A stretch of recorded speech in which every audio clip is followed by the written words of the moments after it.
নমস্কার, welcome to my channel Soumyashil Shri Shri Radhakrishna Gopal Shrimad Bhagavad Gita. আজ 22 September 2025 আমি শ্রী শ্রী চৈতন্যলীলা সারাবলীর আদিলীলার প্রথম অধ্যায়ের মঙ্গলাচরণের 14 পৃষ্ঠার কিছু অংশ পাঠ করছি। শ্রী শ্রী চৈতন্যলীলা সারাবলী কি জয়,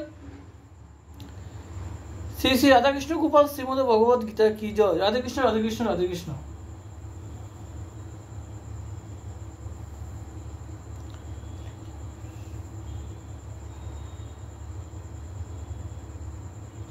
কলিতে অবশেষ দোষ এক গুণ রয়, নামেই পরমাগতি কবু মিথ্যা নয়।